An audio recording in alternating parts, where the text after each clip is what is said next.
ابراہیم علیہ السلام جب ہجرت کر کے چلے گئے تو ابراہیم علیہ السلام کے بھانجے تھے حضرت لوط علیہ السلام. حضرت لوط علیہ السلام بھی آپ پر ایمان لائے اور اللہ تعالیٰ نے لوط علیہ السلام کو بھی نبوت عطا فرمائی. لوط علیہ السلام کو ایک ایسی قوم کی طرف بھیجا جس قوم میں لڑکوں سے بدفعلی کا رواج تھا. جب لوط علیہ السلام اس قوم کی طرف گئے تو لوط علیہ السلام کی دعوت کو اللہ تعالیٰ نے مختلف مقامات پر ان کے مختلف الفاظ کے ساتھ نقل کیا ہے. اتأتون الفاحشۃ ما سبقکم بها من احد من العالمین، تم ایسی بے حیائی کرتے ہو جو تم سے پہلے اس جہان میں کبھی بھی کسی نے نہیں کی. اتأتون الذکران من العالمین، تم مردوں سے اپنی خواہش پوری کرتے ہو. وَتَذَرُونَ مَا خَلَقَ لَكُمْ رَبُّكُمْ، جو اللہ نے تمہارے لیے بنائی ہے عورت ہے اس کے پاس نہیں جاتے. تو لوط علیہ السلام نے اپنی قوم کو جب سمجھایا تو قرآن کہتا ہے، قوم کہتی ہے کہ آپ ہماری بستی چھوڑ کر چلے جائیں، اگر آپ کو ہمارے عمل پہ اعتراض ہوتا ہے لَتَكُونَنَّ مِنَ الْمُخْرَجِينَ، ہم آپ کو اپنی بستی سے نکال دیں گے. لوط علیہ السلام اور ان کا گھرانہ وہ بڑا نیک تھا سوائے ان کی بیوی کے. یاد رکھو پیغمبر کی بیوی کبھی بدکار نہیں ہوتی، کافر ہو جائے گی، بدکار نہیں ہوتی. حدیث سے بات ثابت ہے، وَلِدتُّ مِن نِکَاحٍ لَا مِن صِفَاحٍ، اس لیے نہیں ہوتی کہ اس سے نسب کیا ہو جاتا ہے پیغمبروں کا. بولو نا بھائی، بیوی خیانت کرے تو نسب کس کا خراب ہوگا؟ شوہر کا نا. تو اللہ پیغمبر کو کبھی ایسی عورت نہیں دیتے جو زنا کر لے، کیونکہ اس سے پیغمبروں کا نسب کیا ہوتا ہے؟ خراب. اور پیغمبر کا نسب خراب ہونے کا مطلب کیا ہے؟ کہ اللہ کے سفیر سے اب لوگوں کا اعتماد ختم. تو کافر ہو جائے گی مگر بدکار نہیں ہوتی. اسی طرح یاد رکھو اللہ نے ہمیں اجازت دی عیسائی عورت اور یہودی عورت سے بھی شادی کی، حالانکہ وہ کافر ہوتی ہے، مگر بدکار عورت سے نکاح کو پسند نہیں کیا. میرے پاس کوئی کیس آتا ہے کہ بیوی زنا کرتی ہے، اس کے ناجائز تعلقات ہیں، میں کہتا ہوں تعلق فوراً کیا کر دو، اس کو طلاق دے دو. کیونکہ طلاق نہیں دی آگے نسب بچے میں کیا ہوگا، نسب میں کیا ہوگا؟ شبہ پیدا ہوگا اور تمہاری نسلیں برباد ہو جائیں گی. مرد کے زانی ہونے سے بھی بہت برائی آتی ہے، بہت گندا عمل ہے، خاندان تباہ ہوتا ہے، عورت اور بچوں پہ برے اثرات پڑتے ہیں، لیکن نسب خراب نہیں ہوتا اس سے. عورت کے بدکار ہونے سے کیا ہوگا؟ نسب میں کیا پیدا ہو جائے گا؟ شک پیدا ہو جائے گا. اس لیے شریعت نے مرد اگر زنا کرے 4 گواہ ہوں گے تو اس کو سزا دی جائے گی، عورت زنا کرے 4 گواہ ہوں گے تو سزا دی جائے گی. لیکن اگر شوہر زنا کرے 4 گواہ نہیں ہے تو بیوی سزا نہیں دلوا سکتی، مگر بیوی گناہ کرے زنا کرے 4 گواہ نہیں بھی ہیں تو شوہر لعان کے ذریعے سزا دلوا سکتا ہے. سمجھ میں نہیں آ رہی بات؟ اس لیے کہ شوہر نے اگر زنا کیا تو بیوی کا نسب تھوڑی خراب ہو رہا ہے، اس سے اولاد پہ شبہ نہیں آ رہا، لیکن بیوی اگر زنا کر رہی ہے تو شوہر کا نقصان کیا ہو رہا ہے؟ بچوں میں نسب میں گڑبڑ پیدا ہو رہی ہے نا، شبہ پیدا ہو رہا ہے. تو اس لیے یہاں شریعت نے مرد کو حق عورت کی نسبت زیادہ دیا ہے کہ مرد اپنی بیوی پہ زنا کی حد جاری کروا سکتا ہے کہ اس نے مجھ سے جو ایگریمنٹ ہوا تھا اس کی خلاف ورزی کی ہے، لیکن عورت اپنے شوہر پہ زنا کی حد جاری نہیں کروا سکتی جب تک 4 گواہ نہ ہو اس کے پاس. بات آ رہی ہے سمجھ میں؟ تو اس لیے عورت کے لیے یہ عمل اس لیے زیادہ برا ہے کہ اس سے نسب میں کیا پیدا ہوتا ہے؟ خلب. تو پیغمبروں کی بیویاں کافر تو گزری ہیں مگر زانی نہیں گزری. تو لوط علیہ السلام کی بیوی میں برائی یہ تھی کہ وہ زنا تو نہیں کرتی تھی مگر وہ لوگوں کو پتہ بتایا کرتی تھی لڑکوں کا کہ فلاں علاقے میں خوبصورت لڑکا ہے. کوئی بھی اس کو ہوتا ہے نا کہ یہ والا کام کہ تم ادھر پہنچ جاؤ، ایسا کرو. زنا تو اس قوم میں ویسے ہی نہیں تھا، عورت کی رغبت ہی نہیں تھی. تو لوط علیہ السلام کے جتنے اہل و عیال تھے سب حضرت لوط علیہ السلام کو مانتے تھے. اللہ نے اس خاندان کو اس برائی سے بچایا، لیکن لوط علیہ السلام کی بیوی آپ کی بیوی ہو کر لوگوں کو لڑکوں کا پتہ بتایا کرتی تھی. اللہ نے لوط علیہ السلام کو بتا دیا کہ جب عذاب آئے گا تو آپ کے پورے خاندان کو بچاؤں گا مگر آپ کی بیوی کو نہیں بچ، یہ ہلاک ہوگی اسی عذاب. تو قرآن کے اب الفاظ دیکھیں. لوط علیہ السلام کہہ رہے ہیں کہ ہمیں رغبت ہی نہیں ہے عورت میں. تو قرآن کے الفاظ دیکھیں کہ اللہ تعالیٰ نے خوبصورت لڑکے بھیجے، یعنی فرشتے بھیجے خوبصورت لڑکوں کی شکل میں. وہ فرشتے پہلے ابراہیم علیہ السلام کے پاس آئے، حضرت ابراہیم نے ان کو پہچاننے سے انکار کر دیا، وہ تو جانتے نہیں تھے وہ کیونکہ انسانی شکل میں آئے تھے. ابھی وہ آ کے بیٹھے ہی ہیں. قرآن کہہ رہے ہیں فما لبث ان جاء بعجل حنیذ، کہ اچانک بھنا ہوا بچڑا لا کے ان کے سامنے رکھ دیا. حالانکہ جب کوئی مہمان گھر میں آتا ہے پہلے آپ پوچھتے ہیں بھائی کیسے آنا ہوا، کہاں سے آنا ہوا، اور خیریت, کھانا کھائیں گے, یہ پوچھتے ہیں نا. لیکن قرآن میں جہاں بھی یہ واقعہ بیان ہوا کہ وہ آئے ہیں انسانی شکل میں, ابھی بیٹھے ہی ہیں کہ بھنا ہوا بچڑا سامنے. یہ ابراہیم علیہ السلام کی سخاوت کو ہائی لائٹ کیا جا رہا ہے. سمجھ میں آ رہی ہے بات کہ بھائی ان کو یہ اندازہ ہو گیا ہے تو یہ اس علاقے کے نہیں, کیونکہ میں ان کو پہچانتا نہیں ہوں, تو بھوک لگی رہی ہوگی, تو پوچھنے کی ضرورت نہیں ہے. ایسا نہ ہو تکلف میں منع کر دیں, بنا ہوا بچڑا فوراً سام. اور بچڑا, ہم بکرے کو روتے ہیں, اور وہاں کیا ہوا, حالانکہ غریب سے ابراہیم علیہ السلام, بچڑا لا کے رکھ دیا, لے وہی کھایا. ہمارے یہاں کیا ہوتا ہے, ایک صاحب کہنے لگے میں گیا اپنے رشتہ داروں کے گھر, انہوں نے کہا آپ نے کھانا کھا لیا ہے, میں نے کہا ہاں. میں نے کہا نہیں, کہنے کھایا ہوتا تو چائے پلاتا آپ. کہنے کھانے سے بھی گئے اور چائے سے بھی, کھانے سے بھی گئے اور چائے سے بھی گئے. اچھا خیر, تو فما لبثا, ابھی ٹھہرے ہی نہیں ہے کہ بنا ہوا بچڑا سامنے لا کے رکھ دیا. فلما رأى أيديهم لا تصل إليهم, جب دیکھا کہ ان کے ہاتھ اس کی طرف بڑھتے ہی نہیں ہیں. بھائی جب ایسی چیز سامنے لا کے رکھی جاتی ہے اتنی مزے کی, تو تین حالتیں ہوتی ہیں, یا تو آپ کو بھوک لگ رہی ہوتی ہے تو آپ کھاتے ہی ہو پیٹ بھر کے یار. دوسرا, آپ کو بھوک نہیں بھی لگ رہی ہوتی تو پھر بھی آپ کہتے ہو اتنی مزے کی چیز ہے, چارنے والے تو لے لو. اور اگر پھر بھی دل نہیں کر رہا تو آپ میزبان کی محنت کی قدر کر کے کھاتے ہو کہ اس نے اتنی محنت سے بنایا, ایک نوالا بھی نہیں کھاؤں گا تو اس پہ کیا گزرے گی. لیکن قرآن کہہ رہا ہے کہ ذرہ برابر بھی ہاتھ نہیں بڑھائے. اب ابراہیم علیہ السلام خوف زدہ ہوئے کہ یہ تو بالکل بھی ہاتھ نہیں بڑھا رہے, کہ دشمن تو نہیں ہے, یہ کیا ہے. اس لیے کہ اس زمانے میں دستور تھا کہ جو جس گھر میں کھانا کھا لیا کرتا تھا پھر وہاں سے دشمن کبھی نہیں کھانا کھاتا تھا. وہ کہتے یار ہم جس پلیٹ میں کھانا کھائیں اسی میں چھید کریں, یہ کیسے ہو سکتا ہے, ہم تو لڑنے کے لیے آئے ہیں نا, تو ہم کھانا کیوں کھائیں. ہمارے یہاں کھاؤ پیو تمیز سے بیٹھ کے, پھر اس کی جیب سے بٹوا نکال کے چلے جاؤ. ایسا ہی ہوتا ہے, بعض دفعہ مہمان گھر میں آتا ہے, اس کھائے گا پیے گا رات گزارے گا اور درازوں میں گھس کے چیزیں نکال کے نکل لے گا یہاں سے, ایسا بھی ہوتا ہے. تو اب ابراہیم علیہ السلام خوفزدہ ہو گئے کہ یہ کوئی نقصان پہنچانے آئے ہیں, اجنبی ہیں, اس علاقے کے بھی نہیں ہیں, پتہ نہیں کیا مجھے نقصان نہ پہنچا دیں. تو اوجس منہم خیفہ قالوا لا تخف, کہنے لگے گھبرائیے مت, انا رسول ربک, ہم اللہ کے بھیجے ہوئے فرشتے ہیں, انسان نہیں ہے, ہمارے لیے بچڑا اور پتھر برابر ہے, یہ کچھ بھی نہیں ہے, اس کا ہم رغبت ہی نہیں ہے ہمیں ان چیزوں کی طرف. بھائی کیوں آئے ہو پھر, کہنے لگے ہم فرشتے ہیں, انسانی شکل میں آئے ہیں آپ کو خوشخبری دینے کے لیے. اور پہلے اپنا اصل مقصد بتایا کہ ہم آئے ہیں لوط علیہ السلام کی قوم کو تباہ کرنے کے لیے. ابھی ہم یہاں سے کہاں جائیں گے, قوم لوط کے پاس, اور اس قوم کو ہم تباہ کر دیں گے. اللہ فرماتے ہیں ابراہیم علیہ السلام جھگڑنے لگے. الفاظ دیکھیں قرآن کے, یجادلنا, ہم سے جھگڑنے لگے. کس سے, اللہ سے. اصل میں جھگڑتے نہیں, یعنی وہ بار بار یہ کہنے لگے کہ کسی طرح وہ قوم بچ جائے. تو اتنا اللہ کے پیچھے پڑے کہ اللہ نے اس عمل کو جھگڑنے سے تعبیر کی. جیسے کوئی بھکاری ہمارے پیچھے پڑ جائے نا بار بار اللہ کے, ہم کہتے ہیں یار تو پھڈے پر آ گیا ہے, حالانکہ بھکاری تو نہیں لڑتا. تو ابراہیم علیہ السلام کے دل میں ایسا جذبہ پیدا ہوا کہ کسی طرح یہ قوم تباہی سے بچ جائے. تو پھر کہنے لگے اس میں تو قوم لوط بھی ہیں اور اس میں تو ان کے اہل و عیال بھی ہیں. اللہ نے فرمایا نحن اعلم بمن فی, ہمیں پتہ ہے کون کون ہے, کس کو بچانا ہے, آپ اس کی فکر نہ کریں. ان ابراہیم لأواہ حلیم, اللہ فرماتے ہیں ابراہیم بڑے نرم دل اور بہت زیادہ برداشت کرنے والے تھے. وہ چاہ رہے تھے کہ قوم تباہ نہ ہو. پھر بشارت دی گئی ان کو کہ ہم آپ کو بھی ایک خوشخبری دینے کے لیے آئے ہیں, اور وہ خوشخبری کیا ہے کہ اللہ آپ کو اولاد دے گا. وہ اولاد کون ہوگی, اسحاق, پیغمبر ہوں گے, اور اسحاق کے پھر اولاد ہوگی یعقوب. یہ دونوں, آپ کا بیٹا بھی پیغمبر اور آپ کا پوتا بھی پیغمبر.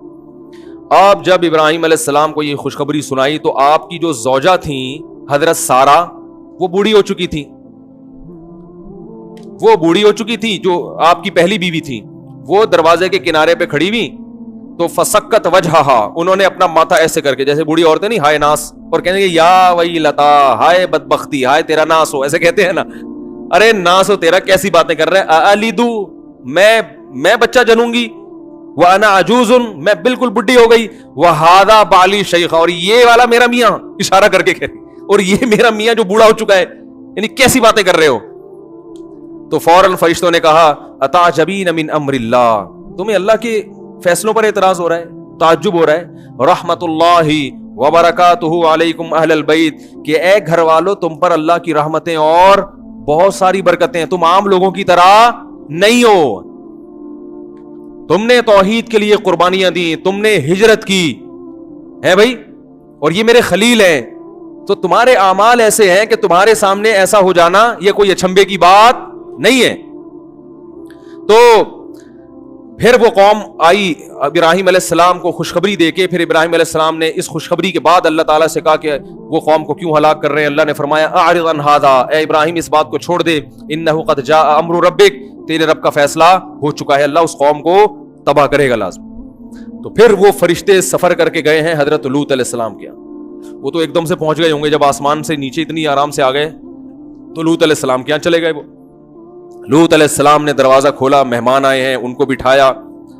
اور جیسے ہی لوط علیہ السلام کی نظر ان نوجوانوں پہ پڑی، بڑے خوبصورت لڑکے تھے، نوجوان تھے، تو لوط علیہ السلام کہنے لگے آج کا دن بہت سخت گزرے گا مجھ پہ. جیسے ہی ان کو دیکھا نا، لوگ تو مہمان سے خوش ہوتے ہیں نا، پیغمبر تو، لیکن پیغمبر ان کو دیکھ کے خوش نہیں ہو کہ میری قوم کو پتہ نہ چل جائے تو یہ میرے مہمان ہیں، میری قوم مجھے رسوا کر دے گی ان کے سامنے، ان سے بدکاری کرے گی. تو بہت پریشان ہو کے کہنے لگے یہ بڑا سخت دن ہے جو آج مجھ پر آیا ہے.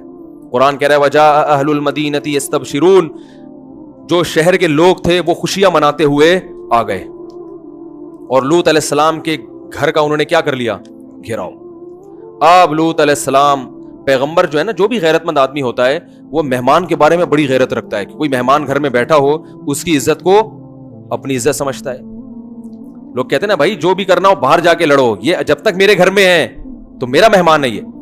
اب لوط علیہ السلام پریشان، جو شہر والے لوگ آئے اور آ کے کہنے لگے کہ اولم ننہک عن العالمین. لوط علیہ السلام نے کہا ان ہؤلاء ضیفی، یہ میرے مہمان ہیں، فلا تفضحون، مجھے ان کے سامنے رسوا مت کرو. ان کی رسوائی کس کی رسوائی ہے؟ میری رسوائی. اور ہؤلاء بناتی ان کنتم فاعلین، یہ میری بیٹیاں ہیں، ان سے نکاح کرو.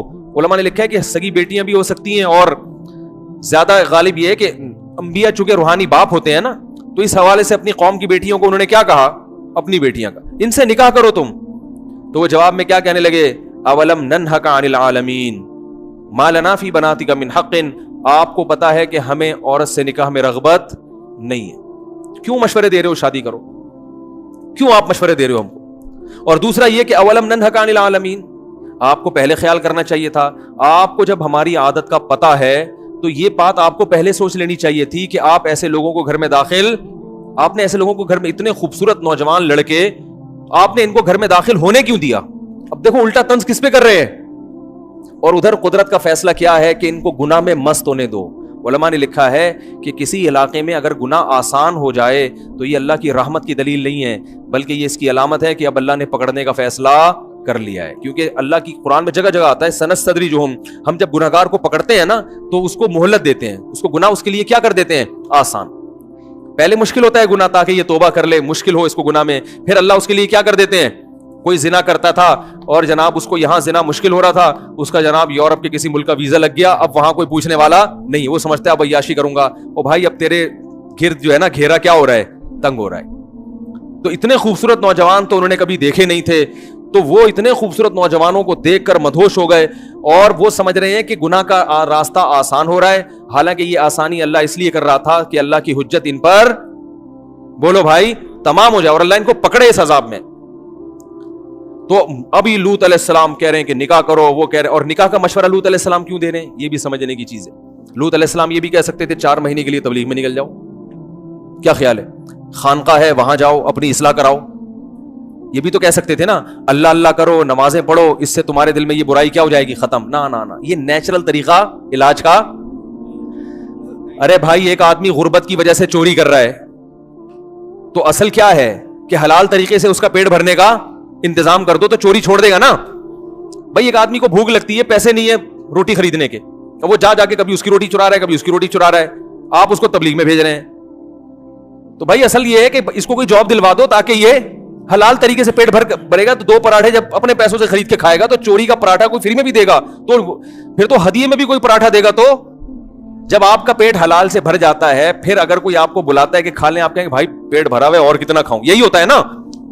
تو لوط علیہ السلام کی خواہش اللہ نے ہر شخص میں رکھی ہے، اگر اس خواہش کو حلال طریقے سے استعمال کرو گے تو حرام کے لیے بچے گی نہیں ہے. اتنی تھوڑی خواہش ہوتی ہے انسان میں بچے گی نہیں پھر یہ حرام کے لیے. اس لیے لوط علیہ السلام ان کو محاسبوں اور مراقبوں کا نہیں کہہ رہے, ان کو کیا کہہ رہے ہیں, نکاح کرو, تاکہ یہ جب ادھر سے جائز طریقے سے پوری ہوگی تو ادھر سے تمہاری توجہ ہٹے گی. آج مصیبت ہمارے ساتھ یہ ہے کہ نوجوان طبقے گناہوں میں پڑھ رہے ہیں, انٹرنیٹ پر فحش فلمیں دیکھ رہے ہیں, بیہودہ فلمیں دیکھ رہے ہیں, لڑکوں سے بدکاری کی بیماری پھیل رہی ہے, زنا پھیل رہا ہے, لیکن اس کے وہ طریقے بتائے جاتے ہیں جو مؤثر نہیں ہیں. تبلیغ میں بھیج دیں گے, اس تبلیغ میں جانا بہت ضروری ہے, مگر اس کے لیے زیادہ ضروری نکاح ہے, شادی پہلے پھر جائے تبلیغ میں. وہ اس حالت میں تبلیغ میں چلا گیا, فائدہ یقیناً ہوگا, لیکن عین ممکن ہے وہاں کسی کو خراب کر کے آ جائیے. ہوتا ہے ایسا بھی, وہاں بھی کسی کو خراب کر کے آ سکتا ہے. تو بھائی جو اللہ نے جائز, پہلے کس کو فوکس کرو. ایک صاحب کا فون آیا, فوج میں بڑے آفیسر ہیں, وہ جماعت میں گئے ہوئے تھے, تو وہاں مسجد میں ایک نوجوان جو اس کی 25 سال اس کی عمر تھی, وہ نوجوان آیا, کہنے کہ وہ بتانے لگا کہ مجھے نا یہ بیماری ہے, میں فحش فلمیں دیکھتا ہوں اور نیٹ پر یہ کام اور الٹے کام, میں بڑا پریشان ہوں, میں کیا کروں. تو کہتے ہیں کہ وہ ان کو ایک صاحب نے کہا کہ آپ ہمارے ساتھ جماعت میں وقت لگائیں. تو کہہ رہے میں نے اس سے کہا کہ بھائی تم شادی کرو پہلے. اب اختلاف ہو گیا, میں کہہ رہا ہوں, وہ میرے بیانات سنتے تھے, کہہ رہے ہم کہہ رہے ہیں کہ نکاح کرو, وہ کہہ رہے ہیں کہ چلے کے لیے جاؤ. مجھے فون کیا, میں نے کہا اس سے کہو نکاح کرو, کچھ وقت بیوی کے پاس گزارو, پھر چلے کے لیے چلے جاؤ. تو وہ کہہ رہے ہیں کہ نہیں پہلے چلا پھر نکاح. میں نے کہا نا, یہ کیا ہے, یہ غلط ہے, کیونکہ یہ اسی حال میں, اور شادی کے لیے وہ کر بھی سکتا تھا, اس کو کوئی ترغیب دینے والا نہیں تھا, وہ سمجھ رہا دنیا کا سب سے فضول کام کیا ہے, شادی ہے. تو اگر اس کو تاخیر کر دی تو ممکن ہے جو رشتہ اس کا ہونے والا ہے وہ ہاتھ سے نکل جائے. اور یہ بھی ممکن ہے اس 40 دن کے دوران جب ایک آدمی گناہ کر کے چند دن وقفہ ہوتا ہے نا, تو اور بھر کے آتا ہے, پھر وہ پھر کیا ہو جاتا ہے, پورا اندر سے ایٹم بم بن کے آتا ہے وہ, ٹھیک ہے نا. 40 دن تک اس نے گناہ نہیں کیا, تو وہ ایسا اس کے دل میں چلے کے دوران گناہ کے خیالات آئیں گے کہ وہ کہے گا بس کسی طرح چلہ ختم ہو, پھر دیکھو میں کیا کرتا ہوں. یہ بھی بعض دفعہ الٹا بھی ہو جاتا ہے, میں یہ نہیں کہنا ہمیشہ ایسے ہوتا ہے, بعض دفعہ تو توبہ کر کے آتا ہے, لیکن بعض دفعہ کیا ہوتا ہے اور الٹا اثر ہو جاتا ہے. تو بھائی جو حل اللہ اس کے رسول نے بتایا ہے وہ کیا ہے, سب سے پہلے کیا ہے, نکاح کرو, کچھ وقت بیوی کے ساتھ گزارو, پھر چلے پہ خود بھی جاؤ, بلکہ میں کہتا ہوں پھر بیگم کو بھی لے کے جاؤ. اللہ تعالیٰ نے اتنا اچھا پسند کیا ہے اس عمل کو کہ جب میاں بیوی کا نکاح ہو تو اللہ یہ چاہتے ہیں کہ اب ان کا ہر کام کیا ہونا چاہیے, مشترک. دیکھو تہجد میں تنہائی پسند ہے نا اللہ کو, لیکن بیوی والی کس بغیر تنہائی ہو یہ پسند نہیں ہے.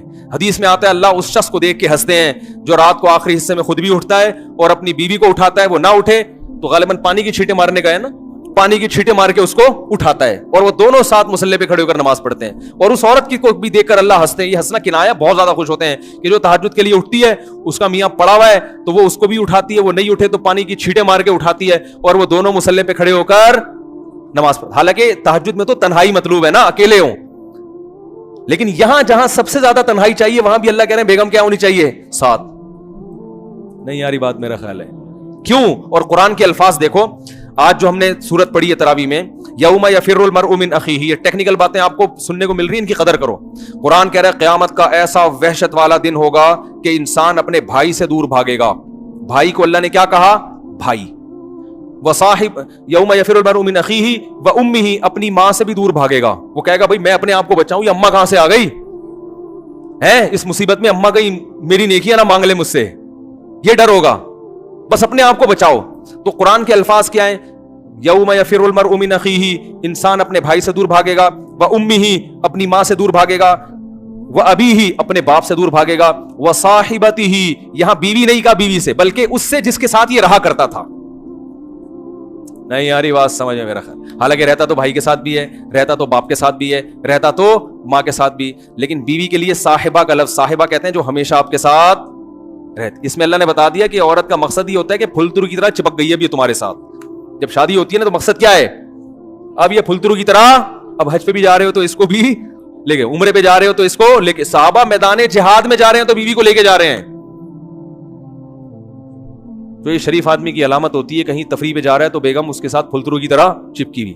اس کا فائدہ یہ ہوتا ہے کہ وہ پکنک پہ ادھر ادھر آنکھ مٹکوں کی کوشش, اس کو پتا ہوتا ہے فرشتے شاید میری ایسی نگرانی نہ کریں جیسی یہ کر رہی, تو برائیوں سے بھی بچتا ہے انسان. اور سفر میں جانے کے بعد انسان میں جو خواہش پیدا ہوتی ہے, شہوت پیدا ہوتی ہے گھر سے دوری کی وجہ سے, اس کے ناجائز طرف جانے کے امکانات بڑھ جاتے ہیں, کیونکہ بیگم تو ہے نہیں, اور خطرہ اس لیے بھی ہوتا ہے کہ کوئی پوچھنے والا بھی نہیں ہے. اپنے شہر میں, اپنے ملک میں تو آدمی برائی کرتے ہوئے ڈرتا ہے نا کہ پکڑا جاؤں گا, لوگ بولیں گے تو یہاں کیا کر رہا ہے بھائی,